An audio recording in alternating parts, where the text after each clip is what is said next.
हरे कृष्णा। सही भक्तों का स्वागत है आज की भगवत गीता क्लास में।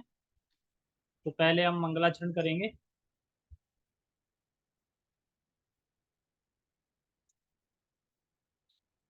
ओम अज्ञानतिमिरान्धस्य ज्ञानञ्जनशलाकया चक्षुरुन्मीलितं येन तस्मै श्रीगुरुवे नमः। श्रीचैतन्यमनोभीष्टं स्थापितं येन भूतले स्वयं रूपः कदा मह्यं ददाति स्वपदान्तिकम्। वन्देऽहं श्रीगुरो श्रीयुतापदकमलं श्रीगुरून् वैष्णवांश स्त्रीरूपं साग्रजातं सहगण रघुनाथामृतं तं सजीवम् साधुवेतं सावधूतं परिजन सहितं कृष्ण चैतन्य देवं श्री राधा कृष्ण पादान सहगण ललिता श्री विशाखाद्विशांच। हे कृष्ण करुणा सिंधु दीन बंधो जगतपते गोपेश गोपिका कांता राधा कांता नमस्तते।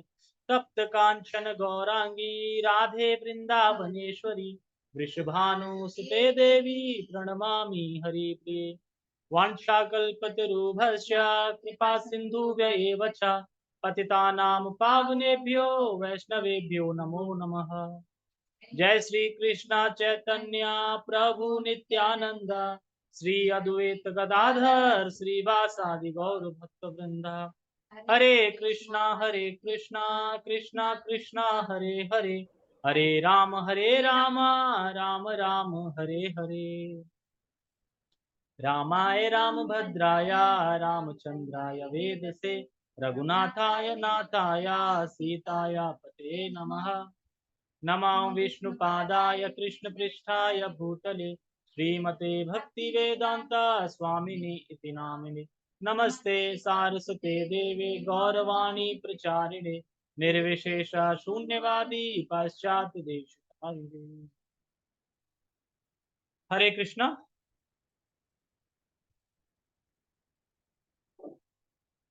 आज का श्लोक बहुत अच्छा श्लोक है, क्योंकि इस श्लोक में भगवान के धाम का वर्णन हुआ है। क्योंकि भगवान ने पिछले श्लोकों में बोला था कि उस स्थान को ढूंढो। कौन सा स्थान? जिस स्थान से हमें वापस नहीं आना पड़े। तो उस स्थान को कौन ढूंढ सकता है, क्या क्वालिफिकेशन है? तो कल बताया था निर्माण मोह जित संग दोषा करके श्लोक से बताया था कि ये 8 क्वालिटी होनी चाहिए तो हम उस धाम को प्राप्त कर सकते हैं। फिर क्वेश्चन आ सकता है, अगर कोई पूछे अच्छा तो ऐसा उस धाम में क्या है, मतलब कि उस धाम में क्या है, प्रश्न उठेगा कि भगवान का धाम कैसा है, क्या खासियत है उस धाम की, जो कि इतना बता रहे हैं कि यहाँ से निकलो वहां जाओ, ये जो मूल वृक्ष है वहां प्राप्त करो उसको, और ये जो प्रतिबिंब वृक्ष है इसको त्यागो, इसकी जड़ें काटो, क्यों बोला जा रहा है इसको?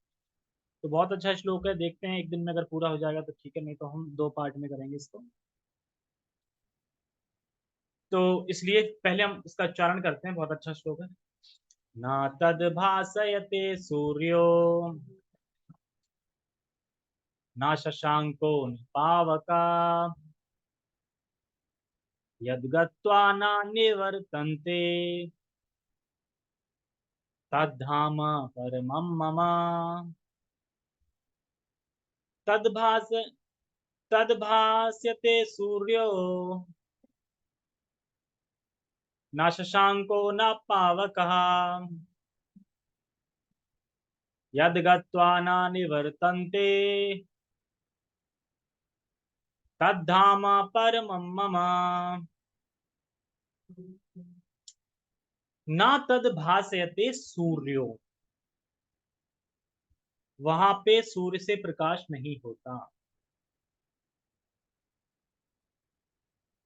प्रकाश तो होता है, ऐसा नहीं है अच्छा सूर्य से प्रकाश नहीं होता तो किससे होता है? प्रकाश तो होता है पर सूर्य से नहीं होता। वहां खुद से प्रकाश होता है, यानी भगवान के जो तेज है उसी से वहां प्रकाश होता है। वहां पे सूर्य की जरूरत नहीं है, लेकिन सूर्य है वहां पे। लेकिन पे आ, सूर्य पे निर्भर नहीं है आध्यात्म जगत के। सूर्य जब रोशनी देगा तो वहां पे उजाला होगा, ऐसा नहीं है। तो ये देखने में श्लोक लग सकता है कि बिल्कुल इजी है, तो पता ही है वहां पे सूर्य चंद्र नहीं है खुद से, लेकिन जरा सोच के देखो, सूर्य नहीं है, चंद्रमा नहीं है, और फिर भी उजाला है कहाँ? तो कैसे है उजाला? क्या वहां पे रात नहीं होती? होती है, रात होती है, भगवान सोते हैं, रात होती है, सब कुछ होता है। लेकिन वहां पे प्रकाशित स्वयं से है। सूर्य वहां पे प्रकाशित नहीं करता किसी भी चीज को, ना चंद्रमा, ठीक है। जैसे कि ये जो अपना भौतिक जगत है, जो अपना ये ब्रह्मांड है, ये पूरी तरह से अंधकारमय है। इस भौतिक संसार से बिजली को हटा दो, और नहीं, और सूर्य को हटा दो, फिर बताओ क्या बचा? अंधेरा बचा ना। तो ये सूर्य जगत है ही अंधकार में। यहाँ पे आके भी हम अंधकार में रहते हैं, तो ये अंधकार ही है। ये तो भगवान की कृपा है कि उनका जो ब्रह्म ज्योति है, तो उस ज्योति से जो सूर्य से, जो सूर्य पे रोशनी कहाँ से आ रही है? सूर्य पे रोशनी भी, सूर्य की रोशनी भी भगवान के तेज से ही आ रही है। तो वो इस ब्रह्मांड को प्रकाशित कर रहा है। अगर सूर्य प्रकाशित करना बंद कर दे तो ये तो अंधकार है, क्योंकि बिजली तो अभी बनी है। मानो जब बिजली नहीं थी तो सूर्य से तो निर्भर थे ना सब। तो इसीलिए हमें समझना चाहिए कि रोशनी अगर गायब कर दो तो ये जगत बिल्कुल बेकार है। अंधकार में कितना बेकार लगता है ना, जब घना चौमासे आते हैं, अंधेरियां रातें आती है, तो कैसे एकदम जानवर बोलते रहते हैं, आवाज आती रहती है उनकी, एकदम कुछ दिखाई नहीं देता, थोड़ी दूर भी दिखाई नहीं देता, इतना झप अंधेरा होता है। और ऐसा मान लो हमेशा रहे तो कोई कुछ कर पाएगा? तो हमें तो सूर्य का धन्यवाद देना चाहिए भगवान को, कम से कम उनकी शक्ति से ये उजाले में है। क्योंकि पूरे अंधकार में है, और स्वभाव से ही ये अंधकार में है, ये जगत स्वभाव से ही अंधकार में है। अच्छा, ये तो पता चल गया, ना तद भास्यते सूर्य, ना शशांको न पावका। और ना तो वहां पे चंद्रमा की जरूरत है, ना अग्नि की। सेम फिर से इस पे शू कर दो, मतलब इस पे लागू कर दो कि वहां पे चंद्रमा है और वहां पे अग्नि भी है, लेकिन इस पे निर्भर नहीं है आध्यात्मिक। यानी ये सब चीजें वहां पे सेवा करती हैं, ना कि वहां की कंट्रोलर है। जैसे यहाँ पे कहीं आग लग जाए, तो हम कंट्रोल कर पाएंगे? भीषण आग लग जाए तो हम तो नहीं कर पाएंगे कंट्रोल, सब तबाह कर देगी। ऐसा नहीं, वहां पे अग्नि कुछ नहीं करती, अग्नि सिर्फ सेवा करती है। क्योंकि नहीं तो फिर ऐसा होगा कि अग्नि नहीं होगी वहां पे, तो फिर यशोदा माता दूध कैसे गर्म करती है जब अग्नि नहीं होगी? तो वो लोग दाम में दूध गर्म करती हैं कृष्ण के लिए, कैसे करती हैं? सब कुछ है, लेकिन हमें ये समझना है कि जैसे यहाँ पे है वैसे नहीं है। वहां पे सेवक के रूप में रहते हैं सब। जो टाइम है सेवक के रूप में रहता है, सूर्य सेवक के रूप में रहता है, सब चीजें भगवान की उससे रहती है। लेकिन तेज सूर्य से नहीं आ रहा है, तेज वहां पे स्वतः ही प्रकाशित है। जैसे कि अगर हम एग्जाम्पल समझ पाए, भौतिक जगत में सूर्य खुद से प्रकाशित है, सूर्य को प्रकाशित करने की जरूरत नहीं है, वो खुद से प्रकाशित। इसी तरीके से भगवान के जितने धाम है, यानी वैकुंठ हैं, जितने भी वैकुंठा हैं, उन सब स्वयं से ही वो प्रकाशित। अभी एक फोटो दिखाई जाएगी, एक वैकुंठा बोलते हैं, उसमें बहुत सारे वो हैं, अलग है, जैसे साकेत धाम, साकेत धाम, नरसिंह धाम, इस तरीके। साकेत धाम हो गया, वैकुंठ नारायण का धाम हो गया, वरा धाम हो गया, ऐसे करके ये सब वैकुंठ है। वैकुंठ, वैकुंठ, ठीक है, समझ में आया श्लोक? पहली लाइन समझ में आ गई? न तद भास्यते सूर्यो न शांशको न पावक। अब देखो, अब मैं एक प्रश्न करना चाहूंगा ये जूम वालों से, क्या आध्यात्मिक जगत में अग्नि है? यस या नो? सावित्री, अभिषेक, यशोदा, हेमलता कहाँ गई? आई है? तो वो तो तुम्हारे संग में थी, आई नहीं? दवा लेके नहीं आता? ठीक है, अच्छी बात। तो हाँ, तो क्या अग्नि है वहां पे? तो हम कह सकते हैं कि अग्नि है वहां पे। हमें समझना होगा कि इनके प्रकाश पे आध्यात्म जगत निर्भर नहीं है। सूर्य हो, चंद्रमा हो, अग्नि हो, इन सब पे प्रकाश होता है। तो इनके प्रकाश पे आध्यात्मिक जगत निर्भर नहीं है। सूर्य है, पर सूर्य पर निर्भर नहीं आता जगत। अब समझ आ गया? सूर्य तो है, लेकिन सूर्य पे निर्भर नहीं है आता जगत। देखो, ध्यान देना होगा, भगवान क्या कह रहे हैं यहाँ पे इस श्लोक में। वहां पे आधा जगत में सूर्य, चंद्रमा, अग्नि के प्रकाश की आवश्यकता नहीं है। तो इसका मतलब प्रकाश होता क्या है? सूर्य है और सूर्य प्रकाश नहीं कर रहा है, ऐसे कैसे हो सकता है? अरे सूर्य में प्रकाश कहाँ से आ रहा है? वो भी आधे जगत से ही आ रहा है, तो वो क्या प्रकाश करेगा? प्रकाश देगा वहां पे, मैं ये समझ। और वहां से, और आगे लाइन में क्या कह रहे हैं? अच्छा, इतना बढ़िया धाम है वहां पे, सूर्य, चंद्रमा, पे आध्यात्मिक जगत निर्भर नहीं है। इतना अच्छा धाम है, अच्छा तो कब तक रहने के लिए मिलेगा वहां पे? कुछ टाइम होगा, 1 साल 2 साल 3 साल, हम कितने दिन रह सकते हैं वहां पे? तो क्या कह रहे हैं, आगे कह रहे हैं यद गत्वा न निवर्तन्ते। यद गत्वा न निवर्तन्ते का मतलब होता है एक बार वहां पहुंच गए तो हमेशा के लिए वहां रहे। अब सोच के देखो, इस भौतिक जगत में हम हमेशा नहीं रहते, छोटे होते हैं, फिर बड़े हो जाते हैं, फिर और बड़े हो जाते हैं, और फिर उसके बाद हम शरीर त्याग देते हैं, चले जाते हैं, फिर जन्म धारण करते हैं, शरीर धारण करते हैं, ऐसे ही चलता रहता है। लेकिन वहां एक बार पहुंच गए तो फिर वापस नहीं आना पड़ता। क्यों वापस नहीं आना पड़ता? कोई पूछे क्यों वापस नहीं आना पड़ता? क्योंकि कोई कारण ही नहीं है वापस आने का।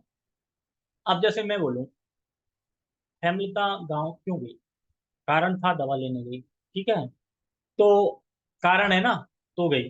कारण अगर नहीं होता दवा लेने का तो नहीं जाती, ठीक है। तो उसी प्रकार से जो आध्यात्म जगत है वहां हम जब पहुंच जाएंगे, यानी जो वृक्ष बताया था, जो मूल वृक्ष बताया था और वहां हम जब पहुंच जाएंगे तो वहां पे इतना कुछ है, इतना सुख है कि जो नीचे वृक्ष है, पृथ्वी में जो परछाई पड़ रहा है, उसका होश ही नहीं रहता। होश ही नहीं रहता मतलब पता ही नहीं रहता कि कोई नीचे वृक्ष भी है, सड़ा गला से पता ही नहीं रहता। उसी तरह से कोई कारण ही नहीं है वापस आने का। अच्छा ठीक है, आपके धाम पहुंच गए, नीचे नहीं आएंगे, सब कुछ ठीक है। पर ऐसा भी तो हो सकता है कि आपके धाम से भी कुछ परे हो। कोई ऐसा बोले आपके धाम से परे, तो कह रहे ना, तद धामा परमम मम, ऐसा मेरा धाम है, वही मेरा परम धाम है। जैसे कि बहुत सारे लोग होते हैं कि हाँ, जैसे इसमें फोकस कर रहे हैं कि वहां पे जाके हम वापस नहीं आते। जैसे कि कुछ लोग बोलते हैं, मूर्ख लोग, कि पहले भी हम धाम में थे और धाम से गिरे हैं तभी तो इस जगत में आए हैं, तो फिर भी गिर सकते हैं। हैं? दोबारा इच्छा कर सकते हैं। पहले भी जो धाम में थे ना, धाम से गिरे हैं ना, तो दोबारा भी तो गिर सकते हैं। तो इसको हम इसे एकदम समझते हैं कि अगर कोई जब दूध से जल जाता है, जिसकी जीभ जल जाती है, तो एक कहावत है कि वो फिर छाछ भी फूक फूक के पीता है कि जल न जाए। यानी हम यहाँ पे हैं, गिरे हैं, हमने गलती कर दी, ठीक है, अब क्या दोबारा गलती करेंगे? तो कहने का तात्पर्य यही है कि एक बार जब कोई किसी चीज से गुजरता है तो फिर वो चीज दोबारा नहीं करता। जैसे मान लो कि जीभ जल गई, अब वो जब भी दूध पिएगा तो देख लेगा, यहाँ तक कि छाछ होगी तो उसको भी देखेगा, फूकेगा ये गर्म तो नहीं, क्योंकि जल चुका है। एक तो ये रीजन दे सकते हैं। दूसरा ये है कि इस संदर्भ में शास्त्र का प्रमाण है, शास्त्र का प्रमाण दे सकते हैं। शास्त्र का प्रमाण है, स्वयं भगवान की वाणी है, स्वयं भगवान बोल रहे हैं। क्या बोल रहे हैं? यद गत्वा ना निवर्तन्ते, मतलब मेरे धाम जाने के बाद वापस नहीं आएगा, नहीं आएगा, नहीं आएगा, ऐसा भगवान बोल रहे हैं स्वयं। तो भी विश्वास नहीं है क्या? तो भी आ जाओगे क्या वापस? भगवान खुद बोल रहे हैं। कौन से श्लोक में बोल रहे हैं? हाँ, तो इसी में तो बोल रहे हैं, और कौन से बोल रहे थे? प्रमाण नहीं है, कौन बोल रहे हैं? भगवान ही तो बोल रहे हैं, यद गत्वा न निवर्तन्ते, मेरे धाम एक बार जब पहुंच जाएगा वो वापस नहीं आएगा, स्वयं भगवान बोल रहे हैं। केस क्लोज्ड, अगर कोई बोले तो, ठीक है, हम नहीं करेंगे, भगवान कह रहे हैं। कुछ लोग ये भी कहते हैं कृष्ण भगवान है, पर हम मानते हैं कृष्ण भगवान है, कृष्ण है, पर कृष्ण से भी परे कुछ है, उनसे भी परे कोई शक्ति है। अरे भाई, भगवान कह रहे हैं तद धाम पर मम, मेरे धाम से परे कुछ नहीं है। भगवान भगवद गीता में खुद कह रहे हैं, मत्ता परत ना अन्यत्र, मुझसे परे कुछ नहीं है, मुझसे परे कोई ज्ञान नहीं है, मुझसे परे कोई सत्य नहीं है, मुझसे परे कुछ भी नहीं है। मैं ही हूँ सुप्रीम लॉर्ड, और मैं ही लास्ट, मैं ही आदि भगवान। ब्रह्मा जी भगवान की स्तुति में कहते हैं, ईश्वर परमा कृष्ण सच्चिदानंद विग्रह अनादिरादिर गोविंदम सर्व कारण कारणम। यानी ईश्वर परमः कृष्णा, ईश्वर परम, ईश्वर कौन है? ईश्वर तो बहुत है, शिव है, गणेश है, ब्रह्मा है, विष्णु है, सब ईश्वर है, लेकिन परम ईश्वर कौन है? तो कह रहे हैं परम ईश्वर कृष्णा। और कैसे है? तो कह रहे हैं सच्चित आनंद, उनका रूप कैसा है, स्वरूप कैसा है? सच्चित आनंद। और ऐसे भगवान और आदि पुरुष हैं, उनसे पहले कोई नहीं था, वही है। ऐसे भगवान को मैं नमस्कार करता हूँ, भजन करता हूँ। ये ब्रह्मा जी कह रहे हैं, ठीक है। तो मत्ता परम ना अन्यत, समझ गए? ठीक है। तो क्या पॉइंट हमने सीखे इस श्लोक में? सूर्य अग्नि चंद्रमा पर उनके प्रकाश की आवश्यकता नहीं है, खुद से ही प्रकाश है। आध्यात्मिक जगत, ठीक है, यानी भगवान का धाम। भगवान का धाम का नाम क्या है? गोलोक वृंदावन धाम। और ये जो ब्रज भूमि है ना, ये उसी का एक्सपेंशन है भैया। ये ऐसा वैसा वृंदावन ना, देखो कितना बढ़िया लग रहा है, पानी पानी यार, मजा आ रहा है। प्रसादम चल रहा है, डिस्ट्रीब्यूट चल रहा है, जहां देखो तहां लोग लगे पड़े हैं, प्रसादम बांट रहे हैं रिक्शे से लेके। भक्ति टुडे चैनल वाले देखो, अपने आशीष प्रभु देखो, सब लोग सेवा कर रहे हैं। इस्कॉन भी सेवा कर रहा है, इस्कॉन तो कर ही रहा है, सबको खाना खिला। और वहां पे अब देखो तो कि कितना आनंद आएगा कि जहाँ पे रिक्शे चल रहे हैं वहां पे नाव चल रही है। यानी अब नाव से जाओ और नाव से आओ, पूरा वो जो परिक्रमा मार्ग है वो पूरा भरा पड़ा है। और वहां पे अपने डिवोटी, अपने शोभदास प्रभु पूरे गुड़ वाले जो कानू प्रिया है, वो सब तो मृदंग बजा के कीर्तन कर रहे हैं वहां पे, वहीं गेट पे ही। पूरा वो अनीश प्रभु वगैरह, हाँ उस टाइप, पिछले गेट पे वहां पे मृदंग बज रहा है। अनीश प्रभु हैं, अपने दिल्ली स्कॉन के भी प्रभु थे, अनुत्तमा प्रभु। हाँ हाँ, वो तो आ जाएंगे फिर। ओके, तो मैं क्या कहना चाह रहा था, हाँ। तो दूसरा क्या है, वहां जाने के बाद हम वापस नहीं आएंगे, ये पॉइंट सीखा हमने। और उस धाम के परे और कोई धाम, देखो मैं समझाऊं। जो गोलोक वृंदावन धाम है, जो गोलोक वृंदावन धाम है, ये जो पूरा स्पेस इतना है कि इसके एक कोने में सारे वैकुंठ। वैकुंठ बताया ना, साकेत धाम, ये धाम वो धाम, ये सारे वैकुंठ हैं, ये भी सब प्रकाशित हैं स्वयं से। ये कोने में आ जाते हैं। तो सोचो गोलोक वृंदावन धाम कितना बड़ा होगा। जबकि ये जो ब्रह्मांड है ना, ये ब्रह्मांड एक तिहाई हिस्सा है, मतलब वैकुंठा से कंपेयर करें, मतलब वैकुंठ में मान लो 4 बीघा स्पेस है, यहाँ पे 1 बीघा स्पेस है, इतना बड़ा वो है। मतलब एक वो बता रहा हूँ, क्योंकि कैलकुलेशन तो बहुत ज्यादा है। ठीक है, एक समझाने के लिए, जैसे कि मान लो एक खेत है, तो उसमें एक खेत के चार चार हिस्सा में जो एक हिस्सा बचेगा ना, वो ये भक्ति जगत है। लेकिन जो गोलोक वृंदावन धाम है, उसमें तो जो जो वो है, जो एक खेत है पूरा, वो एक कोने में समाया है। यानी वैकुंठ कितना बड़ा स्पेस है, वो एक कोने में समाया है। बहुत ही विशाल। कहाँ पे थे? हाँ, ओके। तो अब कोई बोले, अच्छा तो क्या पढ़े लिखे लोग ही जा सकते हैं इस धाम को? तो कह रहे नहीं, कोई भी, कोई भी जा सकता है, स्त्री हो, पुरुष हो, शूद्र हो, वैश्य हो, कोई भी जा सकता है। बस एक क्वालिफिकेशन होनी चाहिए। क्या क्वालिफिकेशन होनी चाहिए? 8 गुण बताए गए थे ना पीछे, यानी भक्ति। वो 8 गुण उसी में होंगे जो भक्त होगा। तो भक्ति करके, माला करके, भगवान का नाम जप करके, श्रवण करके हम इस धाम को जा सकते हैं। लोग सोचते नहीं है, सोचते हैं कि यही कुछ सुख सुख है। यहाँ कोई सुख नहीं है। या थोड़ी देर के लिए सुख आता है, फिर दुख चलता रहता है। दुख ज्यादा है, सुख थोड़ा आएगा, फिर दुख ज्यादा। सुख थोड़ा आएगा, फिर दुख ज्यादा। कि हम सोच सकते हैं अच्छा अच्छा, लेकिन ऐसा धाम जाने का प्रयास नहीं करते कि जहां से वापस ही नहीं आना पड़े।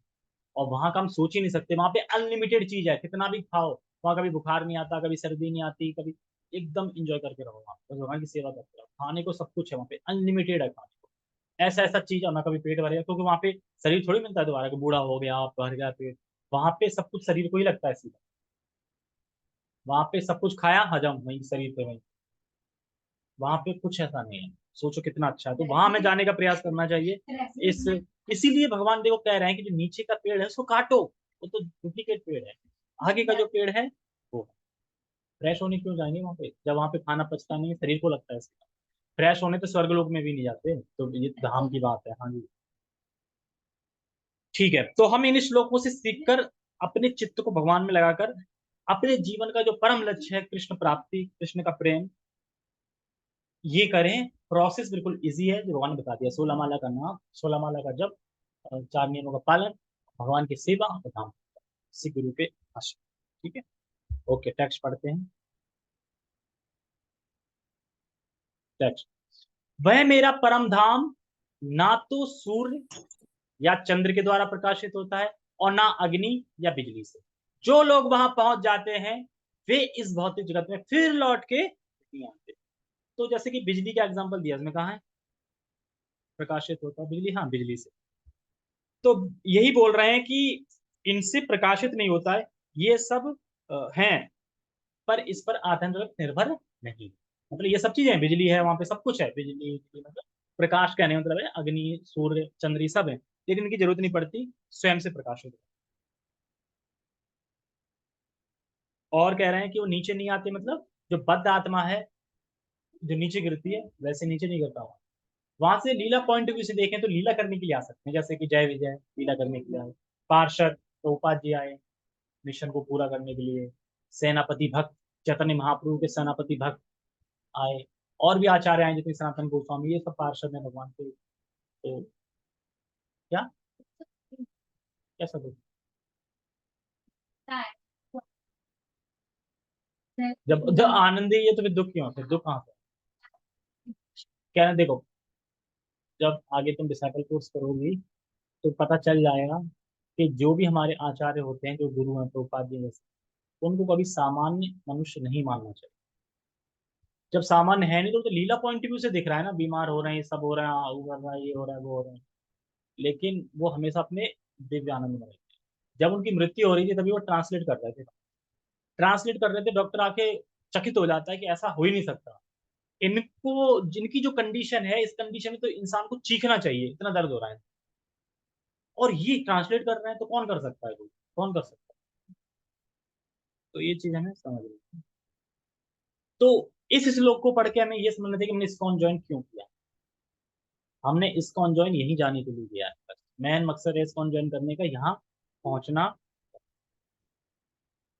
क्योंकि भगवान ने अ, अभी तक की जो नीचे बात करी, पीछे श्लोक पीछे अध्याय बात करी, वो करी मटेरियल जगत। अब भगवान कर रहे हैं स्पिरिचुअल जगत की बात, धाम के बारे में बता रहे हैं। तो यहाँ पे क्या है, जो अंधकारमय पृथ्वी है, अंधकारमय प्लेस है, यहाँ जरूरत होती है सूर्य की, चंद्र की, बिजली की, आदि आदि की,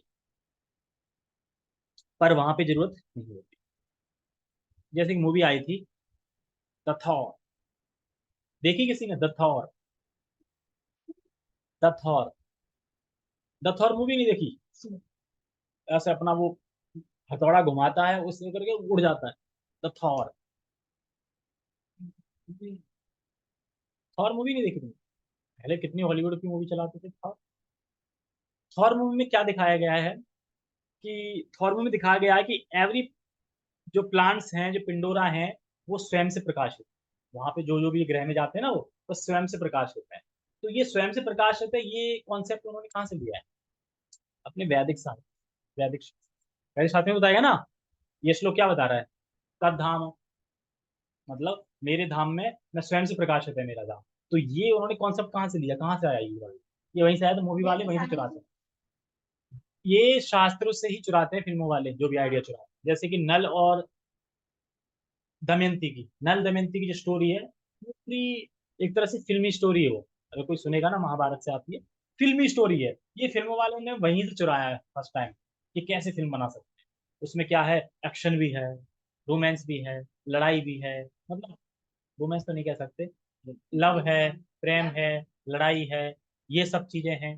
तो हम समझ सकते हैं कि ये सब चीजें हमारे वैदिक साहित्य से ही लोग चुरा चुरा के बनाते हैं और फिर फेमस हो जाते हैं। तो आधे जगत में सब स्वयं प्रकाशित है, और उस पेड़ पे पहुंच जाते हैं, मतलब जो मूल पेड़ बताया गया था पिछले अध्याय में, उस पेड़ पहुंच जाते हैं। वहां पेड़ पे पहुंचने के बाद, यानी आध्यात्मिक जगत में पहुंचने के बाद, किसी को होश ही नहीं रहता कि नीचे कोई पेड़ है। यानी हम वहां पहुंच जाएंगे तो नीचे का कुछ याद ही नहीं कि नीचे कोई जगत है, ये जगत तो एकदम कूड़ा करकट है वहां पे, मल के समान है एक तरीके से।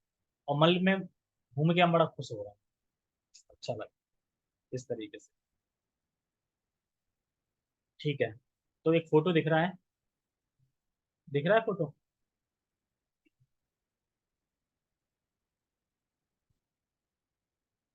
ये है आध्यात्मिक जगत। अब इसमें देखो, ध्यान से देखो, एक इसमें फूल दिख रहा है कमल का, यानी गोलोक वृंदावन धाम है, और वहां पे राधा कृष्ण दिख रहे हैं, और ये स्वयं से प्रकाशित दिख रहा है। और जो बहुत सारे इसमें वैकुंठ भी दिख रहे हैं, जिसमें विष्णु दिख रहे हैं ना, ये भी देखो स्वयं से प्रकाशित है कि नहीं, सारे स्वयं से। लेकिन इसमें काला काला भी दिख रहा है कोई एक भौतिक जगत, ये क्या है? ये डार्कनेस दिख रहा है ना काला। हाँ, नीचे काला नहीं दिख रहा? ये डार्कनेस है, तो ये भौतिक जगत है, यहाँ पे सूर्य की, चंद्रमा की जरूरत पड़े। अरे ये तो फोटो है, फोटो बनाइए बताने के लिए। तो कहने का, लेकिन फोटो सटीक है बिल्कुल। तो कहने का मतलब ये है कि इतना कुछ आकाश दिख रहा है ना, व्हाइट व्हाइट पूरा, आधा आधा आकाश पूरा, इसी की रोशनी से ही सूर्य पे रोशनी जा रही है, सूर्य रोशनी फिर भौतिक जगत में रोशनी दे रहा है, जिसमें गर्भोदर विष्णु लेटे हैं। ये है भौतिक जगत। और इसके ऊपर जो दिख रहा है वो सब आध्यात्म जगत है और सब स्वयं से प्रकाश। तो आध्यात्म जगत है ये, इससे देख के हम समझ सकते हैं। वो यहाँ पे बताना है भगवान को प्राप्त करने का मतलब क्या है। भगवान का प्रेम प्राप्त कर, फिर बोले भगवान को प्राप्त करने मतलब क्या, कैसे प्राप्त कर लें, भगवान को पकड़ के रख लें, रस्सी से बांध लें, क्या कर लें, प्राप्त करने का मतलब क्या आता है। प्राप्त करने का मतलब यही है कि उनका प्रेम प्राप्त कर लिया, मतलब भगवान को प्राप्त कर लिया। कैसे, क्योंकि जब दिव्य चक्षु में प्रेम का अंजन रूपी अंजन जब लग जाता है, प्रेम रूपी अंजन, तो भगवान हर जगह दिखाई देते हैं।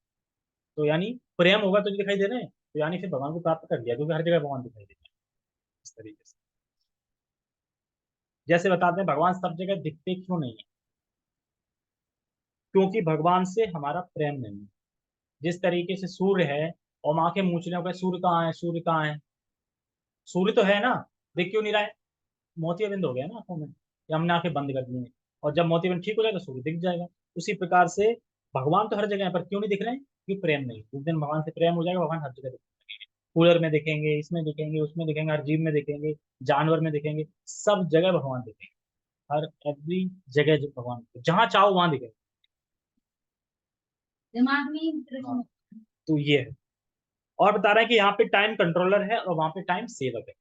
ऐसा नहीं है कि यहाँ पे जैसे टाइम से कंट्रोल था, वो 8 बज गए, क्लास का टाइम हो गया, नहीं, तो कंट्रोल है ना, हमें टाइम के साथ चलना पड़ता है, यहाँ जाना है, time time time time time to table सब कुछ टाइम से चलता है। लेकिन वहाँ ऐसा नहीं है, वहाँ पे टाइम सेवक के रूप में भगवान जब चाहते हैं, लेकिन टाइम है वहाँ पे, क्योंकि बताते हैं कि वैकुंठ जगत में भी लक्ष्मी एक टाइम पे खड़े होकर चली जाती है।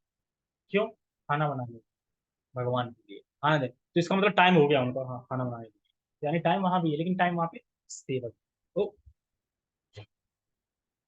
ये कौन सा हुआ है? नहीं, वो था जो बद्दा होता है, क्या होता है जो वहां पे पर्वती के पेड़ पे गांव में लगता है, बद्दा बोलते हैं, बैल बोलते हैं, यार उल्लू नहीं बोलते हैं, वो होते हैं ना, 2 सींग से होते हैं उनको, बद्दा बोलते हैं। उल्लू थोड़ी बोलता है यार, उल्लू उल्लू के सींग होते हैं, वो सींग होते हैं, ठीक है, समझ गए होंगे जूम वाले। बद्दा होते हैं, वो चिपके रहते हैं, उससे खेलते हैं, बद्दा बोलते हैं, काले काले, वही था। ठीक है, कहाँ पे बद्दा आ गया है?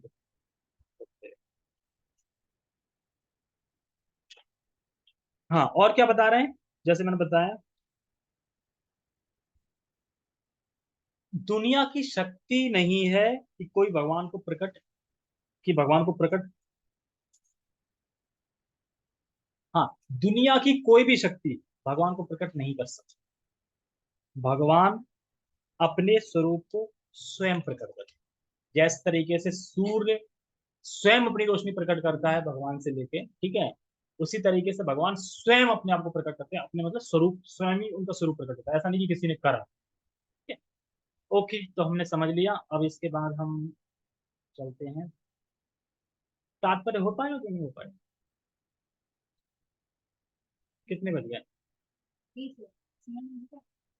होना तो चाहिए ज्यादा बड़ा तो, एक सेकंड, ये बड़ा है यार। ठीक है, तो फिर हम तात्पर्य को कल पढ़ेंगे, ठीक है। हाँ, 10 मिनट ही रहे। ओके, सो बहुत बहुत धन्यवाद, कल जरूर आना, क्योंकि तभी श्लोक पूरा समझ में आएगा ना, अभी क्योंकि अभी तो सिर्फ श्लोक श्लोक समझा हम, और फिर हम जब कल तात्पर्य करेंगे तो और अच्छे से समझेंगे उसको, तात्पर्य को प्रभुपाद जी क्या कहना चाह रहे हैं, ठीक है। ओके, जगत गुरु शील प्रभुपाद की जय, श्रीमद् भगवद गीता की जय, निताय निताय गौर प्रेमानंदे, हरि हरि बोल। हरे कृष्ण। ठीक है, हम भागवतम पढ़ेंगे थोड़ी देर से।